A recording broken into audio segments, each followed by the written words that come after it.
Welcome. It's been a while that you've seen a full-length video from me, so I decided that I will do a St. Isidore Summer 2024 farm tour. So I start off here on our side road. As most of you recall, my family and I, we live in the rural agricultural area of Saskatchewan. So fortunately for us, we have this beautiful coniferous forest of trees right next to our yard, which is very helpful when the northwest winterly snows blow into our direction. So these trees really block a lot of that west, southwest, northwest kind of weather. So we really enjoy that. Now you can see, of course, right across from us there are farm fields full. This field is canola. The next field right there is, of course, wheat. Now, one of the reasons we decided to move is that Ontario was getting a little bit crowded for us, quite busy. And we would like to start back with some more traditional farming style living. And that kind of living is what they refer to as homesteading. Now, as a child, I was exposed to, in that sense, homesteading very early on. My mother especially, but my father as well, but my mother especially was a real homesteader. She already had her own greenhouse, she had her own garden, she raised sheep and then later geese, she had rabbits, and yeah, we had chickens, a couple of ducks, we got fresh eggs every day. Right, of course, vegetables from the garden. She was doing canning, right, obtaining all the nutritious value that you could get. So yeah, homesteading was not new to me, and that's something that, you know, I've taken on myself now with our family here on the farm we bought in Saskatchewan. So the first thing you'll notice here on the left-hand side when we come to our farm tour is our garden. Now right here in the front, the ladies have started with a couple of peach trees, and they were planted just this spring, so it will be many years before we actually have a tree with actual peaches on it. But let's see if they survive the winter and see if we can actually get this variety to produce peaches here in Saskatchewan. Now apparently this is a variety that was created and did very well near Edmonton in Alberta. So Edmonton, Alberta, of course, also has similar type of climatic conditions as we have here in Saskatchewan. So we'll see, time will tell. Now of course, when I zoom in, you will notice that in the back there is our garden, and that's the garden that I've put in this year with 12 planter boxes raised off the floor, and of course we have fencing around it to protect our produce from deer and other creatures that would like to eat it. Then right in front of it here you can see the 8 rows of my science experiment. So yeah, this is one of the gardens. You can see a large area here. I just rototilled again the field to get rid of some of the weeds and keep it at bay so that in the fall, when we put some more manure on it, we can prepare it better for next year's crop when the potatoes will return to this side of our garden. So you saw how we entered the property of one side of the road. Now we're going to be doing this one. So from this side, of course, when you drive towards our driveway, you will see the Quonset in our house because this side, of course, is way more open. So this is the southeast side. So there's the Quonset, and you can see our animals are in the temporary field that I created with electric fencing.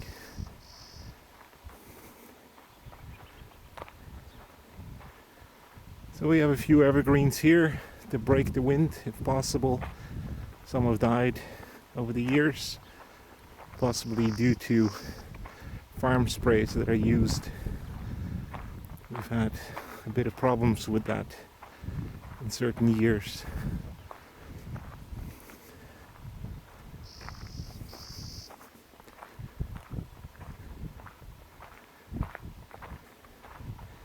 So currently the cows are out enjoying today's weather much better than a few days ago.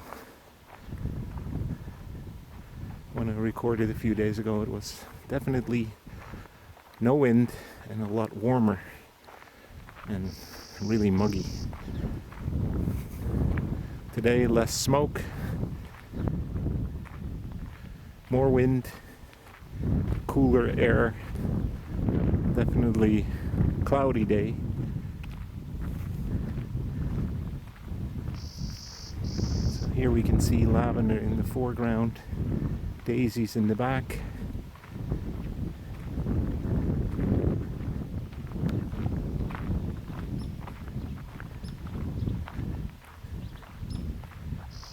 And Oliver is right there in the corner.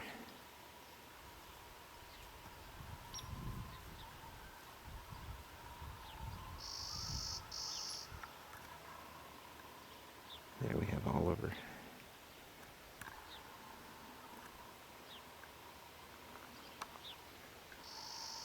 And here's the proud mother, Lavender.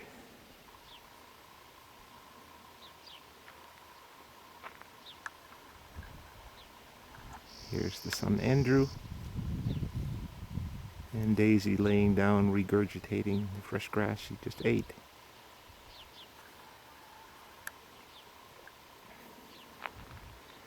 There's one of the granaries, and there's the other one, barn in the background. And of course you can see the turkey coop, the chicken coop, our pump house. There's the tin can, and of course our home. So here on the left side of the driveway, as we mentioned before in our garden tours, we have a section where we planted potatoes. The raspberries not looking good this year, probably due to the spraying last year. Haskap were wonderful this year, lots of blooms. When they were blooming, it was nice and cool. And we have an open area here that I just maintain and prep it for next year. So we made a trellis here. We have clematis on both sides, hopefully growing and filling up this trellis. Left and right side of the trellis, we've got two trees that are apricot trees. And apparently in Saskatchewan, apricots seem to do okay, so we're looking forward to see what these two trees can actually do for us. The background, apple trees and mountain ash. One of the mountain ash, again, also very much affected, probably by the sprays last year. Not doing well at all. So that's the entrance on this side of the road.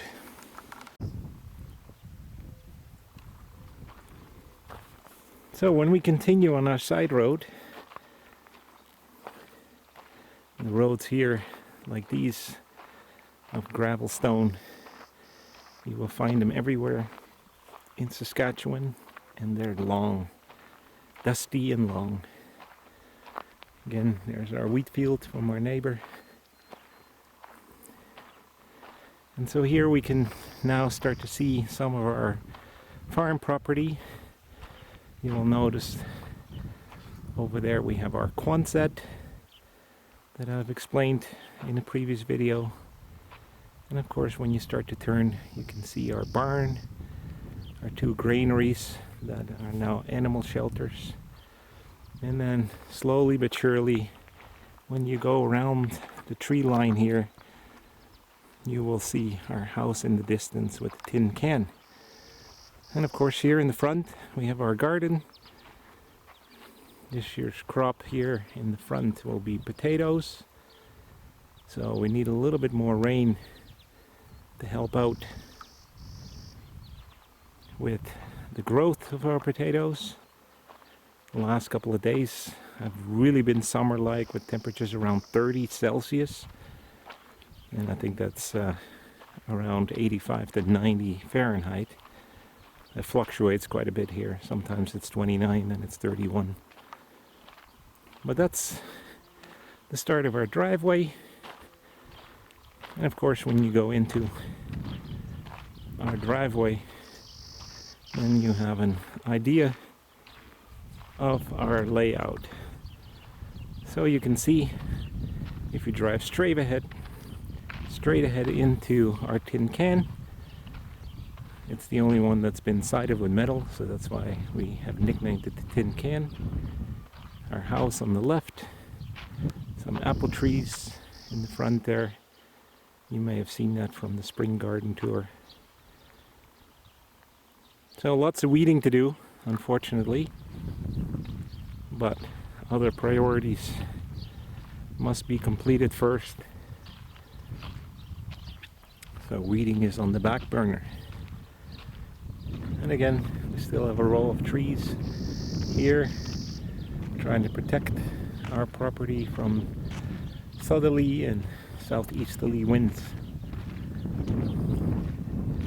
Now, as you can see here in front of the Quonset, the neighbor uses it come August, end of August probably, to get his combines out. But I have created this temporary field for our cows, and they've been on here now for some time, and they're really chewing it down. So it's an electric fence, and that works really well.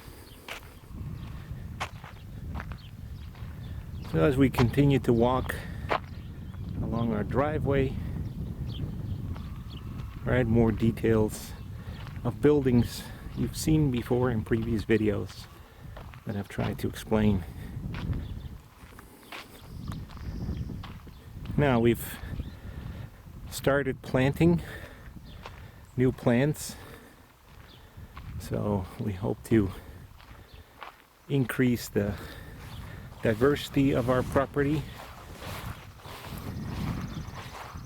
Here we can go to solar panel of our electric fence. Might as well turn it off since the cows are inside. It's so hot and humid the last couple of days that we just keep them in for the morning, and in the afternoon they lay calm inside the cooler barn out of the sun. But like I mentioned, so back to our story, we were explaining how our daughter bought some new trees, and a lot of them are fruit trees, but what we have here is one of the 3 sugar maples that has actually woken up now finally and has started to produce a few leaves. This is our sugar maple.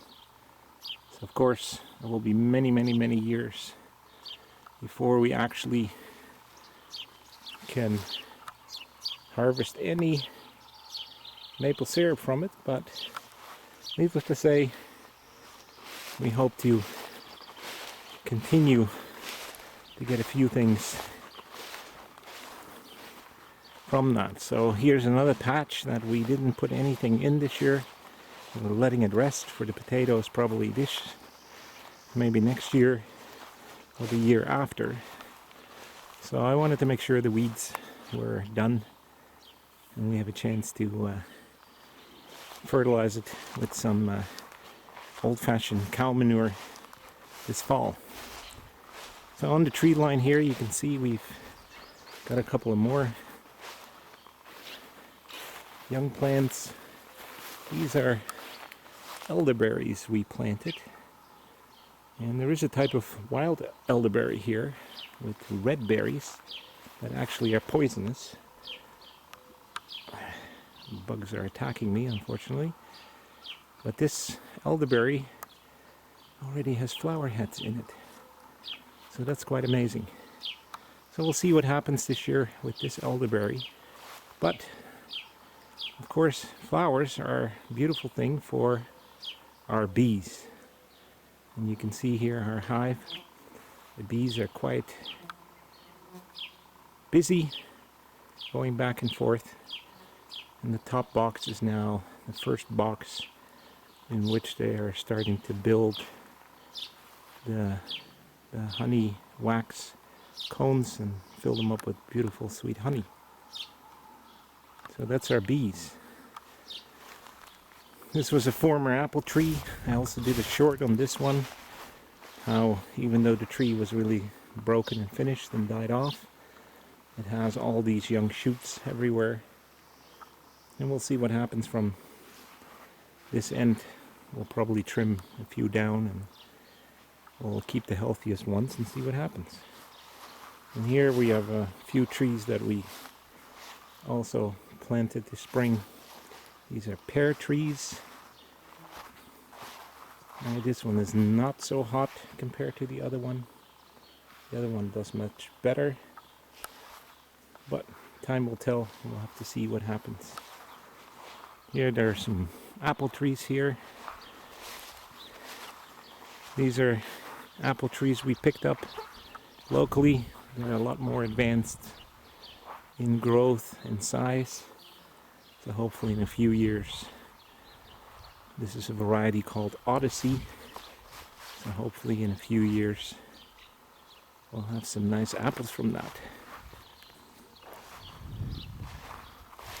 And right beside it here we have some plum trees,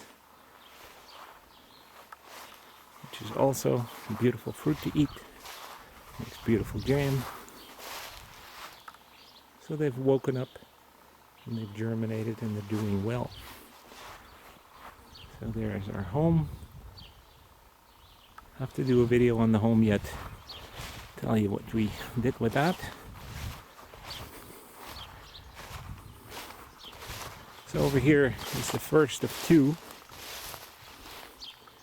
And they're called bur oak. So it's an oak tree. So normally a lot of people don't associate maple trees and oak trees with the prairies, but there are varieties that do grow here and can do well. So we bought a few of those, including the sugar maple, and then of course these two bur oaks. You can see beautiful leaves coming out. So that will be wonderful for the root system development going into the fall. Again, there's our Quonset. We have our 4 fields that we're at the moment letting rest, and hopefully if we get a little bit more rain yet, we'll continue to grow new grass.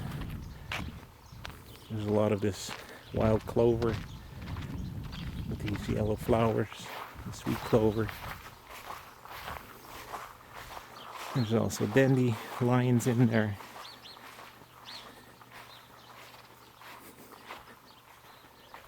So yeah, they're at the moment resting, and hopefully if we can get a few more showers. If I look a little bit into the sky, there are a few clouds today, which is unusual. Haven't seen those in a few days. So the 30% chance of a thunder shower, maybe we will be lucky and we get a good shower out of the process. So the fields are resting.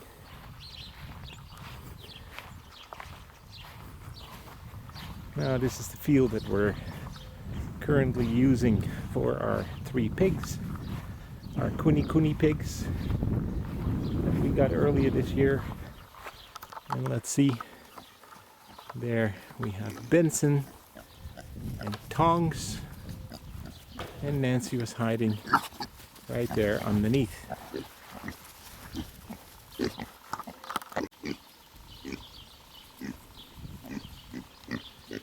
Three piggies coming to the age of maturity.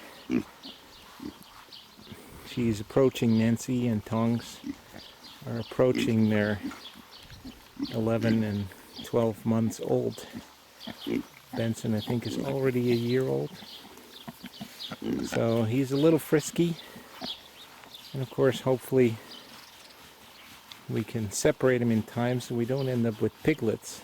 Because pigs have a gestational period of what they call 3 months, 3 weeks, 3 days.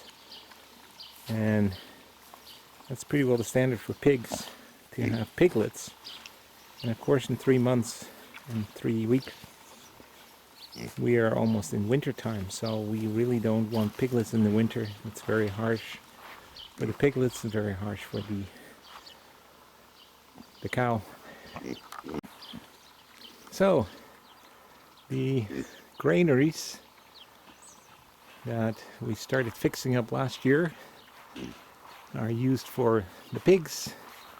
Pretty soon I hope to separate the 2 female pigs into the second granary, and then hopefully we can avoid any problems with little piglets in the wintertime. So you can see that for this granary we still have to replace the roof, right? And we probably end up doing that hopefully in August, September, when this wild, crazy hot temperature backs down a little. So this one here we did last fall when we finished them up.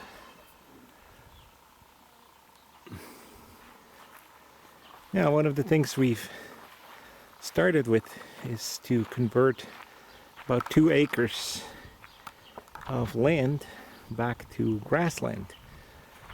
So one of the pieces of equipment that we were able to purchase at an auction for a sweet deal, this hay rake, only cost me $80. So with the tractor that we still need to fix up and make running, there's a problem with one of the floats inside by the carburetor, and we need to get that fixed.